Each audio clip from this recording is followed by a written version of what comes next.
So I came back after a long break. Okay.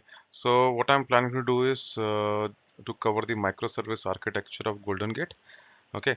So today is the introduction video for the microservices, and I will cover all the aspects, most of the all the aspects like installation and configuration. Maybe in the future slide. Let's see how it goes.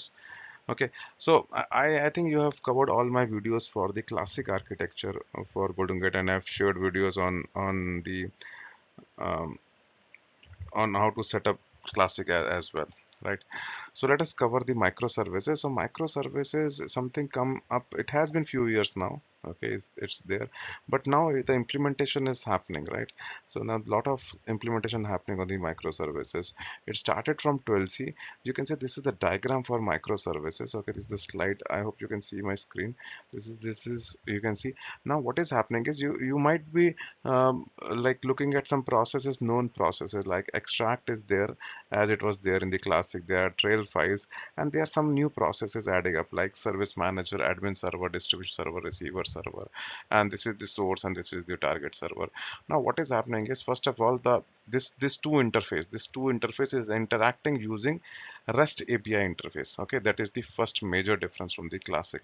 It's like it's not about the processes, not only about the files, it's about the application. Now these are two different applications or web services, you can say that. So these are the web services which are interacting using REST APIs, right? REST APIs.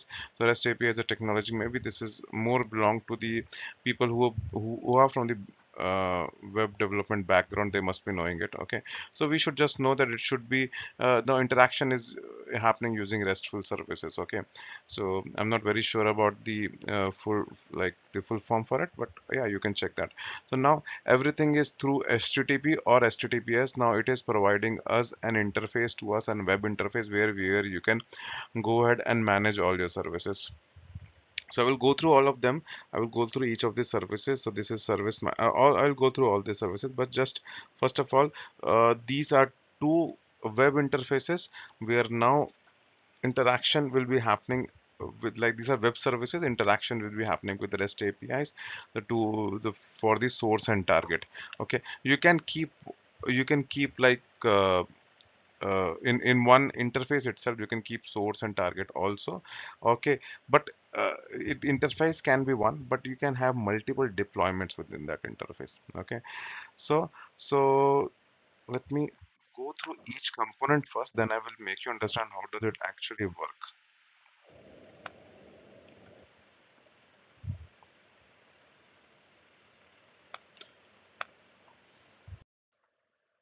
Okay, so service manager is watches other services available with microservices architecture.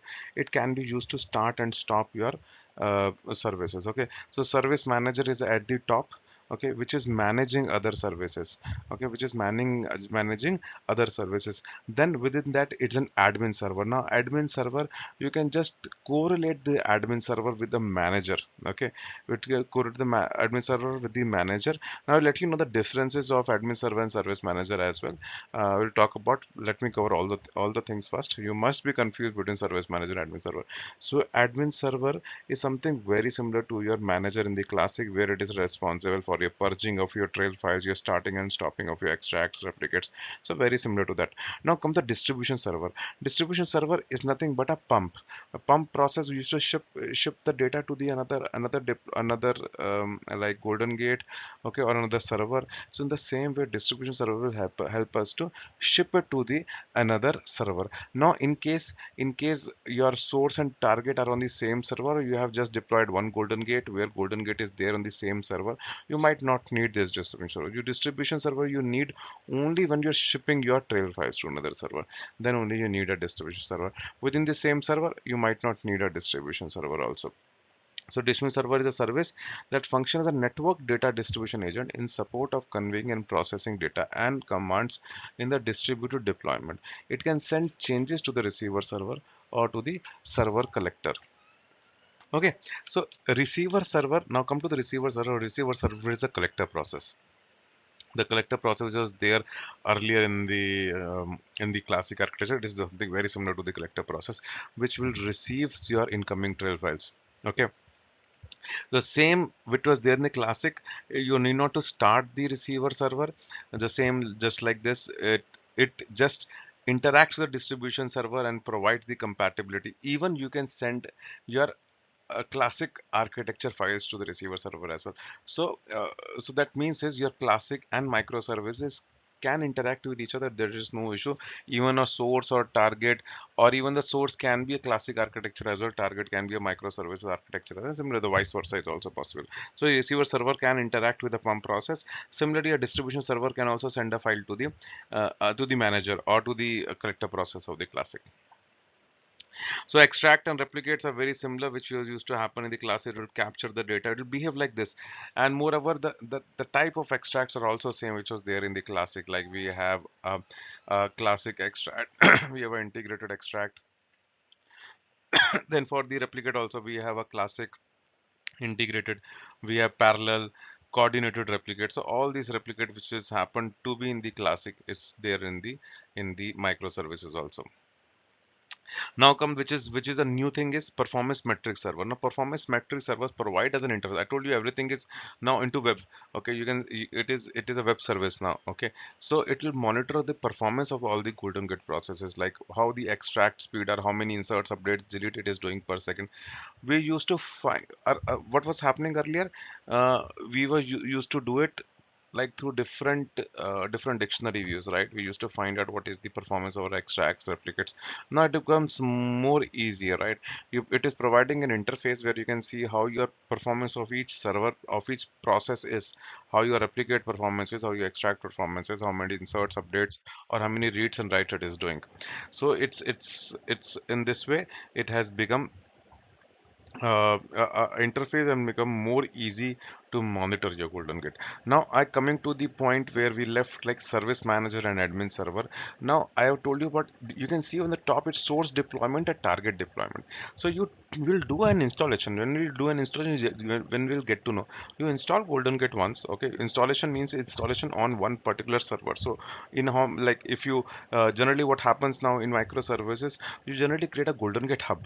Okay, so that means it's only on one server you deploy GoldenGate, and you just monitor, or you can just manage your migration across the organization. Okay, across the organization you can manage your different migration that is happening, but you keep your GoldenGate in a single machine. Okay, you create a GoldenGate hub, you install GoldenGate on one machine, then you can create deployment within that machine. You deploy, the next step would be deployment. When you create a deployment, then it creates a set of admin server, distribution server, receiver server, extract and replicate you will create.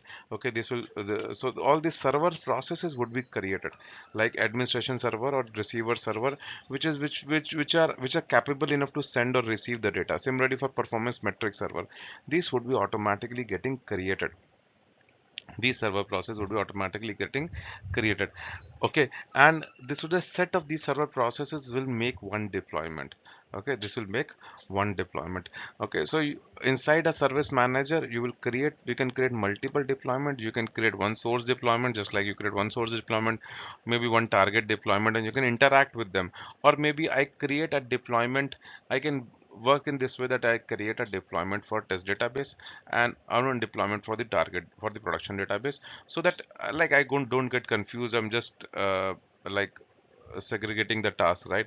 So what I do, I create one source and target, a set of one source and target in one deployment, one set of source and target in another deployment.